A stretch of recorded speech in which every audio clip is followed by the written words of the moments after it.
celebrate Labor Day, and we're going to talk about Labor Day, but I want to start with a story. A man was deciding that, oh, Sunday school kids, you're welcome to take off if you like, or just stay with us today. I think we always on this day keep them here, don't we? We keep you here today. But oh well, one of our youth can maybe go and help out with the verse reading. Yep. Yeah, I want to go. Yep. Go ahead. I want to tell a story that I think is really important to get our understanding about what is labor all about. What does it mean? What does it stand for? What is it? What does the Bible say? Well, the story is told of a man who decided he was going to check on his workers, so he went out into where they were all working and walked around, and he was so pleased that every single worker seemed to be working. And when he got done and went all the way around heading back to the office, he looks back over and he says, "Man, I'm so blessed. I have such great workers. It's wonderful." But as he turned back, there stood a guy leaning against the wall on his cell phone. Imagine that. He walked over to the guy and he says, "How much money do you get paid per month?" And the guy said, "About $2,000 to $2,500. The guy goes, "Really?" He pulls out his wallet and pays the guy $2,500 and said, "Get out of here. You're not working here no more. You're fired." And then he turned around to his shop and he says, "Let me have your attention." And one of the guys says, "Well, wait a minute." He said, "Be quiet. I got something to say. That's what's going to happen to all of you if you don't work." The guy said, but sir, listen to me. That was the pizza delivery guy." Sometimes if you're a pizza delivery guy, don't be looking like you're working. Maybe you'll get paid. The Bible has a lot to talk about labor. And I want you to know, when you get up tomorrow morning and you have to start your week and you're not very happy, there is someone you can blame. You go, "Really?" Yep, it's right in the Bible. It's right in Genesis chapter 3, right in the beginning. Adam and Eve sinned, and God came down and gave them their punishment. And now notice what's going to happen. He said to Adam, "Because you listened to your..." Oh boy, we don't want to hear this. "Listen to your wife." Oh, yeah. That'll keep you out of trouble most of the time. "And you ate of the tree." Now, he didn't say, he's to blame. He did it too. So it doesn't work to say so-and-so. Hey, kids, you need to understand this. When you say to Mom, "he started it, it's his fault." God took care of that right in the beginning. There was only two people. And Adam didn't get to blame Eve, and Eve didn't get to blame the serpent. They each had to take responsibility. But he said to him, "Cursed is the ground because of you. Through painful toil you will eat food from it all the days of your life. It will produce thorns and thistles, and you will eat the plants of the field, and by the sweat of your brow you will eat your food until you return to the ground from since it was where you were taken, for dust you are, and dust you'll return." Really? The wonderful thing that's going to happen is, when I get to heaven, one of the things that I want to do is I want to ask Adam, "What were you thinking?" Because of you, every single person that followed after you has got to work. That is how you get your food. We got to understand, there's no free ride. Somebody's got to work to pay for whatever we have. I might just add to those who are really wanting, and I'm going to say it again, to those of you who want your education paid for, understand this, that if we pay for your college now, you pay for everybody else's college from now on. Because it will be paid. the fact is that we have the obligation from the very beginning of mankind to labor. Now, sometimes, and many of you may have a job that you really love. You can't wait to go to work. You know, that's wonderful. Some of you are stuck in a job that you just wish that it would end somehow. I want you to understand that where you are, get this right now, today, wherever it is you are at, God has placed you there for a purpose. But that purpose, first of all, that mankind in America, we were a country that came here to have freedom of religion, freedom of search and want, freedom of speech, freedom of taxation. We had strong values in God and family and work ethics. Now go back and listen to that list that I just gave you and find out how many of those are limited. We don't want to work. We try to get by with as little as we possibly can. I was in 5 different businesses this past week, and the manager or the CEO of all of those businesses asked me if I would put in an application to help them out. After spending 3 days home with Debbie, I couldn't find one. I have to behave. I have to toe the line. The house was mine. I didn't have to worry about nothing. Everything was mine. I could go eat where I wanted. I could do whatever. That's changed. One of the bosses said, you know what? If you come, you can work as many hours as you want. You can work in any department that you want to work in. Just come and sign up. And I said, great. What's the salary? He said, well, what do you want? And I said, sir, I want you to know that I am a person who is very conscientious about working, and I do the work of 2 people, so I won't come for less than $30 an hour. He looks at me and he says, we'll negotiate that. But he didn't say I couldn't come to work. When we go to work, we, especially as Christians, are obligated to give the best job we possibly can. And when we as Christians slouch, and some of you are bosses and you're saying, well, you may want to get a recording of this, play it for your workers, I don't know. But the problem is we don't want to work. We want to just get money and do nothing. Oh, for all of you who are losing your unemployment tomorrow morning, my heart does not bleed for you. Go to work. And some of you want $15 an hour. You are worth 10. Back when I started in the Stone Ages, $1 an hour.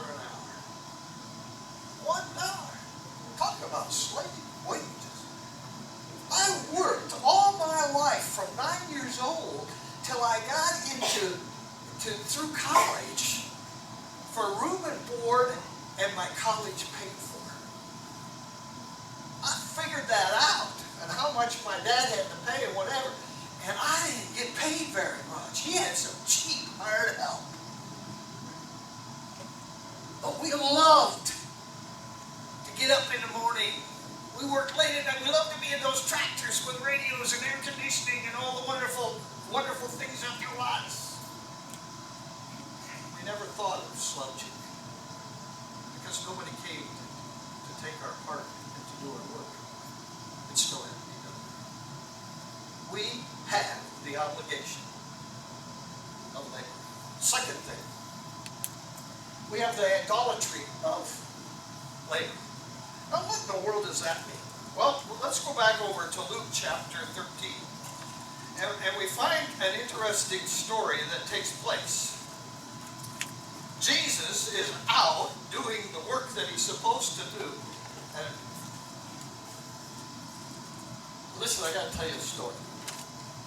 C.M. Ward, who was one of the first international radio preachers for the Assembly of God Church, had a tremendous following, and his church was really called Revival Time, and it was really 9 o'clock on Sunday night, and people would come to the headquarters in Springfield, and that would be his church of 700 to 800 people would come, and they had this beautiful choir.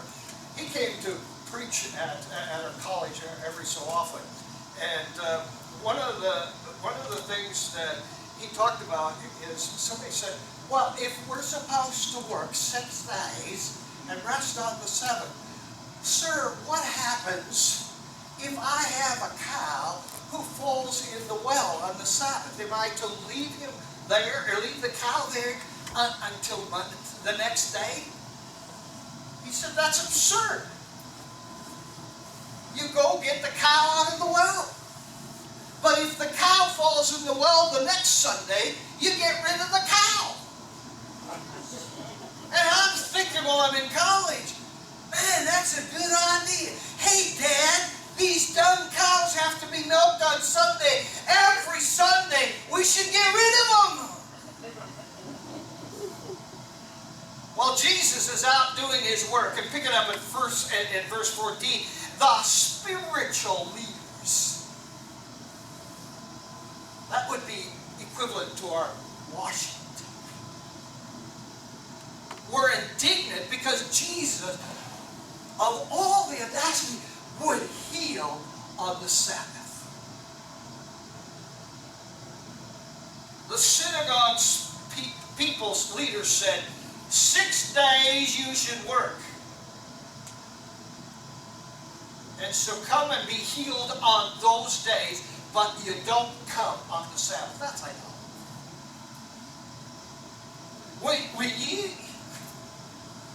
I just remember growing up. And I remember watching people who would not go to a restaurant on Sunday. Kids couldn't play any games unless they were table games. But they sat in the backyard with their beer beside them. Sitting there going, wait a minute, we can justify one thing and we can't justify another. Are you following me? What happens is we get these ideas in our head. You can do that. Listen, I grew up with no stores open on Saturday. We survived. Shut them down. Give everybody a day off. Nobody wants to work. Oh, but now we got to have production because it's much better if we run the whole thing every day, 24/7. Really? And we can't even in America with all our intelligence make a chip for a car. Really? What's going on? The problem is that the Sabbath, or the Sunday after it became Sunday, the first day of the week after Jesus rose from the dead, the problem we have is we don't honor it at all. You say, well, I try to. Yeah. How many of you go into a store on Sunday and buy something? No. We try not to do that. Now, do I go to a restaurant? Yeah, I don't cook. Well, isn't that the same? Not in my eyes.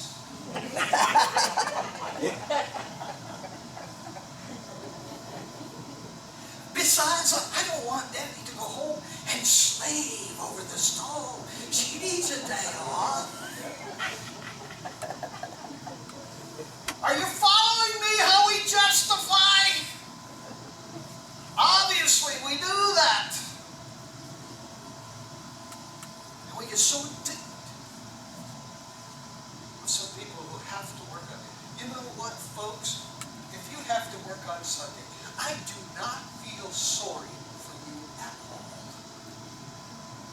had to work almost every Sunday my entire life. Every day. Every Sunday. I don't get a choice. One preacher decided that he was going to just call in sick like so many of the people do. So he went golfing. And when he got up there to golf on the first hole, 457 yards, he teed up, he hit the ball, and lo and behold, it went up to the green and rolled into the hole.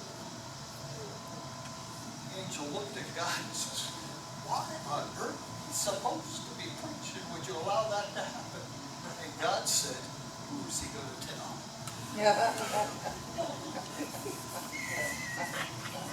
Yeah, folks, on Sunday morning last week I called in sick. I went golfing and you wouldn't believe it. This long hole, I got a hole in one. Yeah, right. God's got a way of getting even. The idolatry of labor is when we justify all we want the way we want it and complain about everyone else. Well, let's go on. Proverbs 13 talks about the abuse of labor. We go over there to Psalms chapter 13, and we find that David is writing here some the director is writing some very interesting things. And he's saying here, the abuse of labor, chapter 13, we're going to pick it up at verse 4. No, it's Proverbs. I'm sorry, I told you the wrong thing. We got to go to Proverbs 13. This is the wise man who gave all the instructions. You know, folks, let me just insert here. It would be a good thing for you to read the Proverbs, that coincides with the day. Every time, every month. You would be amazed at the end of the year after you read that 12 times of how much wisdom you obtained. Now in chapter 13 of Proverbs, he says here, a sluggard's appetite is never filled, but the desires of the diligent are fully satisfied. The problem we have, we've lost that whole thing of work ethics in America. We don't care.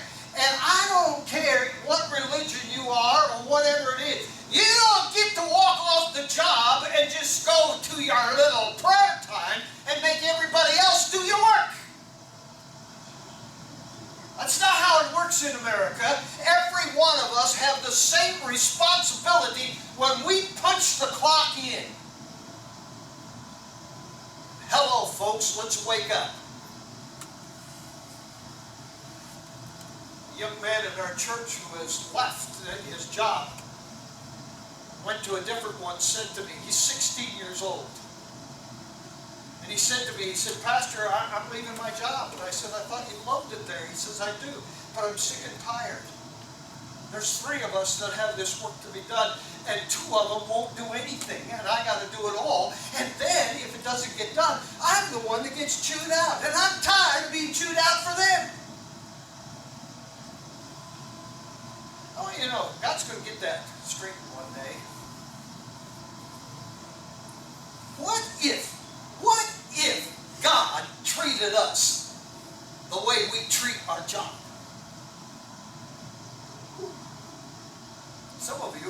Some of us, I should say, might be in a whole lot of trouble.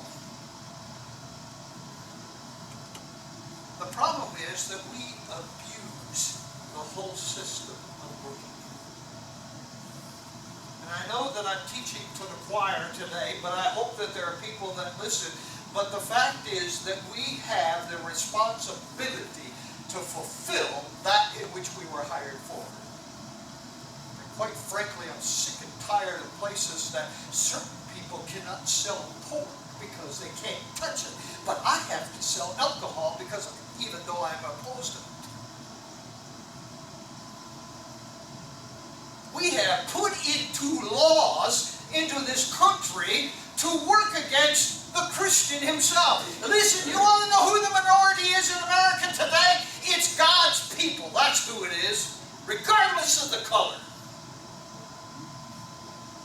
the ones that are suffering. All these stupid laws that are made. You think they're stupid? My brother-in-law has a story to tell that I can't believe. But he says it happened under one of the administrations.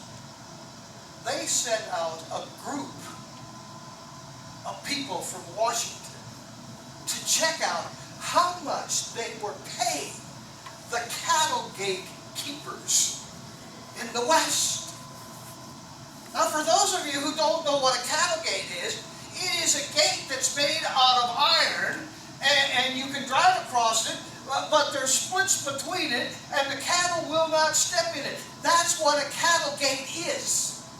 But we sent from Washington people out to his ranch to find out how much they were paying that cattle keeper.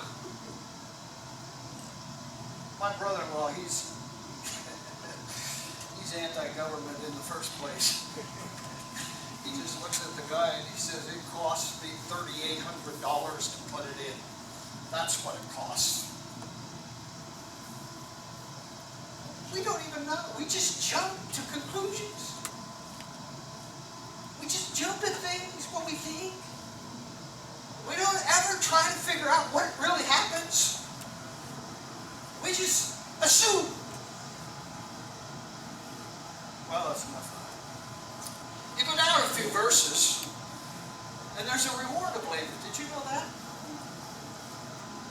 Dishonest money dwindles away. Now, listen carefully here. But whoever gathers money little by little makes it grow. Did you get that? Nowhere in the Bible does it say, you know, that you get just a lot. No, that would be nice, wouldn't it? There's not very many people. It's a very, very small percentage of people who inherit a whole lot of money. Most of it will never last if they don't do something to make it grow. It'll go away. If you don't believe it, the only way to not make it go away is hide it from the government. Because they'll get it. I don't mind paying my share, but I'm tired of paying what seems to be more than my share. I just look at it and go, you know, what do I benefit? You know, they handed out all these checks for COVID, right? There were a lot of people who needed them, but there was a lot of us who didn't. But I took it anyway. You know why? Because they would have gave it to somebody else anyway. And besides, I paid it in over all these years. We just hand it out. Hand it out. How are we going to pay it back? Oh, let's just print some more money. That's what we're doing now. We're just printing money. We can't get chips for cars, but we can roll out the $100 bills. You want jingle in the pocket? Then work. That's how it works. And the wonderful thing is that you can better yourself. You got a job to stick. You know what? You can go online. Your pastor has just been really struggling with stretching my brain.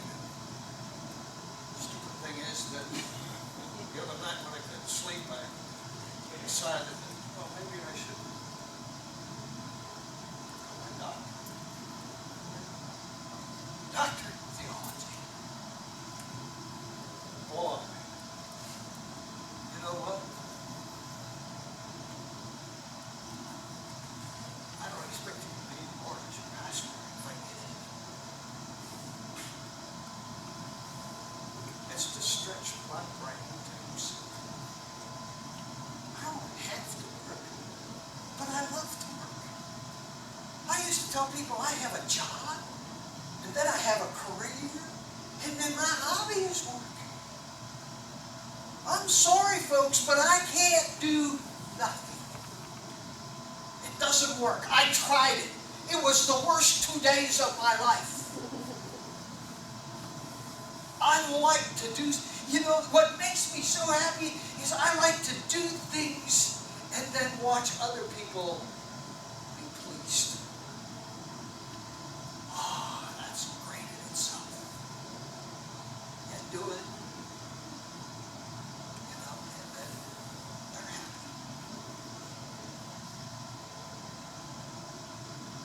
If you are in the rental business, boy, to have 1 month where they're all happy, that's not going to happen. Nope. That's not going to happen. We just put in this beautiful parking lot. Took on all the old, put it all new, and got new lines and everything. It's beautiful. And you know what? I go the next day and I'm cornered by a lady that said, "Do you realize there's a little puddle on the north side?" You're going to be in it pretty quick. I went around to the north side, and folks, it was, if I had a ruler, I don't think it was a 1/4 inch thick. And I'll bet it was a foot wide one way and 18 inches the other. And I'm just shaking my head. We are so blessed in America, and we are so ungrateful.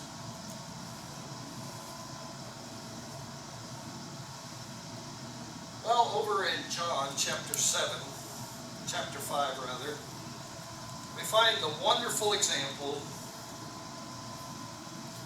of labor. All of us in our lives have had people that we have looked up to and people that we have admired. But here is what to call. Jesus again is doing the unpardonable of healing on the Sabbath. Now remember, what did God in the beginning do? 6 days, He created the world, and then what did He do on the 7th day? He worked again to make it better. No, it says He rested.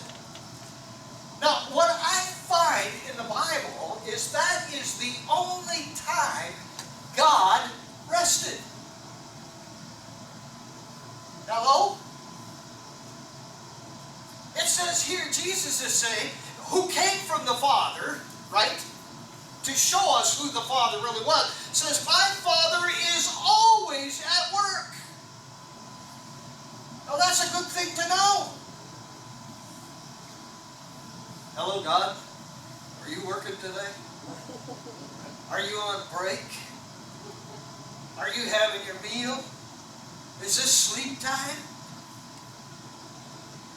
No. God is always on the throne. If He isn't, why do we pray on Sunday? Or in the Old Testament, the Sabbath was Saturday. God doesn't work on Saturday. Why do you pray on Saturday? If he's doing nothing, He's doing nothing. Do you really picture God doing that?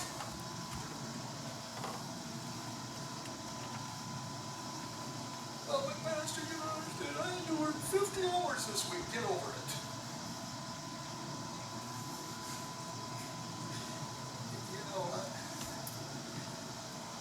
I just don't feel sorry. I'm just looking, when people come up to me and they go, Pastor, I work 50 hours. You know what your pastor's doing? He's might as well, 10% of overtime. That's going to be in the offering Sunday. That's what I'm thinking.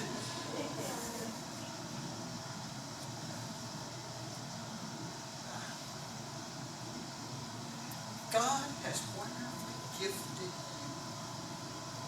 with your talents gift to do where you are right now.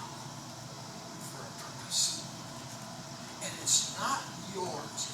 It is your purpose to glorify Him. That's what I do. I want you to know it's not always easy. That lady that worried about that little pool of water is just lucky I was a preacher. And I knew that she knew I was a preacher. Because I would have really, just like the backhander. It's like, really? Really? I just smiled and said, well, parking lot is made by people who are imperfect. So it is. You're imperfect. But when I go to McDonald's and they want $15 an hour and she can't give me change, I said, nothing takes this. I'm sorry, sweetheart. You're not worth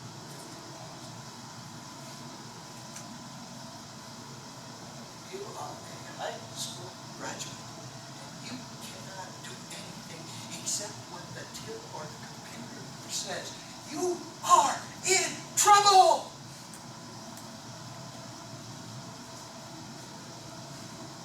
I'm going to my son, who is one of 4,000 trained in the world at his level. You know what I do with my computer? It gets all messed up. I just unplug it.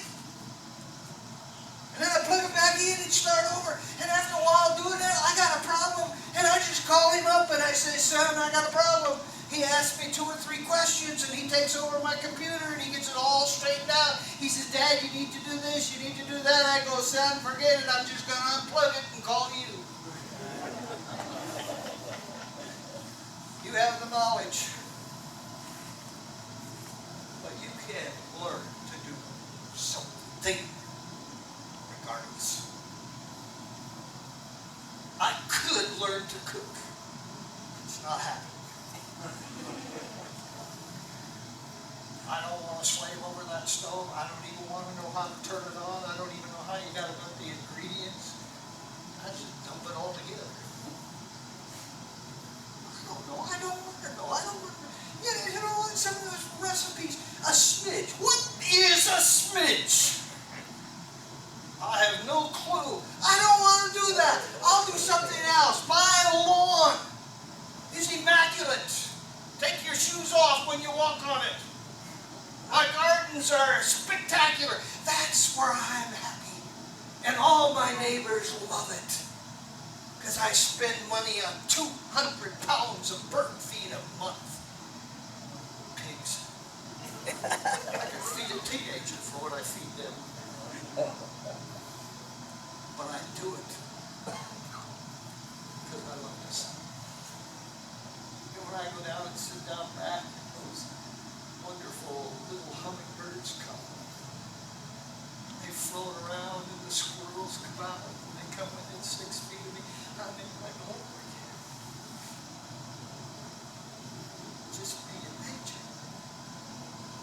But it took a lot of sweat to get it to where it is. It takes sweat to accomplish a goal. And if your goal doesn't scare you, it's not big enough. Dare to step out. Heavenly Father, thank you for your word, the encouragement to us, the instruction to us is so awesome. Thank you that we can and have the ability to work with our hands, with our minds, with our backs, whatever it may be. Help us, Lord, that tomorrow we will always have the enthusiasm of Monday as we do Friday to do this job.